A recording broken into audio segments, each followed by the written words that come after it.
माफ कीजिएगा मैं शब्द कह रहा हूं कि वो अपनी कमीज बचाने के लिए, अपनी शक्ल बचाने के लिए भागा फिरता है। उसको फिर मैं नहीं समझता हूं कि वो जनता उसके छोड़ेगी उसको, नहीं, फिर सबक सवाल सिखा ये देगी। नहीं है, सवाल ये नहीं है, सवाल ये है कि जब जिस पर जो आरोप आता है उसी वक्त कार्रवाई होनी चाहिए, जनता ये चाहती है।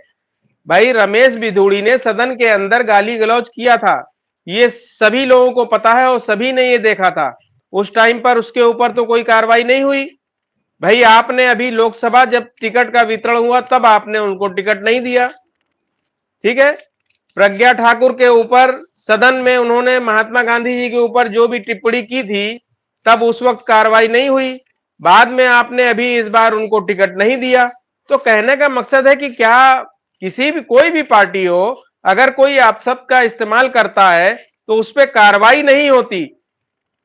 उसको जब टिकट का नंबर आएगा तब टिकट नहीं दिया जाता। जनता इसको पसंद नहीं करती किसी भी कीमत पे। नहीं नहीं, बिल्कुल पसंद नहीं और करती। अब दूसरा, आप बहुमत का जो इस बार जो हंग असेंबली का मामला है, जनता ने ये 10 सालों में समझा है कि जब किसी को ज्यादा से ज्यादा बहुमत दे दिया जाता है तो कहीं ना कहीं वो जनता के आवाजों की सुनना बंद कर देता है और अपने मन की बात करता है, अपने मन का काम करता है, जिसको लेकर के उन्होंने हंग असेंबली दी देश के अंदर कि जब आप एक दूसरे के सहारे रहोगे तो जनता की आवाज को सुनोगे। तो अब देखना होगा कि अब क्या वो आवाज सुनेंगे कि नहीं सुनेंगे। वही वही मैं कह रहा हूं अबरार जी। देखिए, इसका आवाज सुनने का एक तरीका ये होता है। मैं समझता हूं कि जो सरकार 10 साल चली, उसमें सबसे बड़ा रोल किसका था?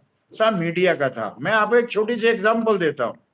आज मेरे यहाँ मेड सर्वेंट आई, उसने प्रश्न किया, बाबूजी मोदी आ गया है तो का अब चीज सस्ती है जाएंगी? यानी कि उसने कहा, ब्रजभाषा की थी वो, कि साहब महंगाई कम हो जाएगी। तो हमने बोला कि, मैंने कहा आपको किसने बताया ये कि महंगाई मोदी जी के आने से कम हो जाएगी? बोला नहीं, वो यूट्यूब पे जो आता है ना, वहां पे हमने सुना। देखिए कितनी बड़ी बात है। अगर इसको गहराई से देखा जाए तो जो भारतीय जनता पार्टी का जो प्रोपेगेंडा, जो मीडिया है, उसका ये नतीजा है। जैसे आज आपने कल ही देखा, जो आपके कौन से हैं वो, रजत शर्मा, मैं नाम ले रहा हूं, उन्होंने रागिनी जी के साथ क्या अभद्र व्यवहार नहीं किए? नहीं नहीं, क्या उनको देखिए ये? ऐसा है, नहीं, एक आपने मिनट जो एक ये, मिनट अबरार जी, यहाँ एक एक मिनट मिनट रुक अबरार जी। जाइए, एक मिनट रुक जाइए। आपने जो वो लेडी के बारे में बताया कि उसने कहा कि क्या महंगाई कम हो जाएगी, तो जी आपने अभी देखा होगा जिस दिन चुनाव खत्म हुआ उसके बाद सरकार का गठन हुआ तो कांग्रेस मुख्यालय पे महिलाओं ने आकर के बोला कि अब हमारा पैसा हमको कब मिलेगा। तो क्या कभी बीजेपी के कार्यालय पे कोई जाके पूछा कि 15 लाख आप हमें कब देंगे? नहीं जी, पूछा ना। तो नहीं इसके पूछा। पीछे कहीं ना कहीं मंशा एक होती है, एक कार्यक्रम के तहत लोगों को भेजा जाता है, ऐसा हमें लगता है कि जब कोई भी आदमी चुनाव में होता है और वहां पर कोई भी वादा करता है तो वो सरकार बनने के बाद का वादा होता है। तो क्या उस जनमानस को जो वहां कांग्रेस मुख्यालय गया था उसको नहीं पता था कि जो है सरकार नहीं बनी है तो हम डिमांड कैसे कर सकते हैं? वो तो ये वो प्लांट हुआ ना। यस, यस, प्लांट था। भाई 2 करोड़ रोजगार देने का वादा मोदी जी ने पहले टाइम पे किया था, कोई नहीं पहुंचा वहां पूछने के लिए कि आपने 2 करोड़ रोजगार क्यों नहीं दिया। आपने 15-15 लाख देने का वादा किया था, काला धन आएगा उसका वादा किया था, किसानों की आय दुगनी होगी, कौन गया मुख्यालय? कोई नहीं गया ना, जबकि सरकार उनकी बनी थी।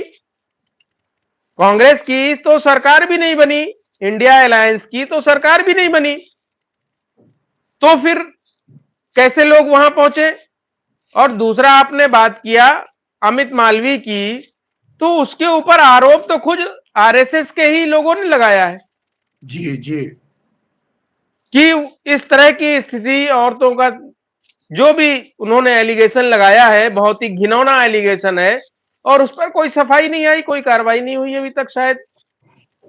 वही वही समस्या है साहब। अरे ये जो आपके कांग्रेस के दफ्तर पर जो हाय हल्ला मचाया महिलाओं ने, देखिए ये सब भी प्रायोजित था।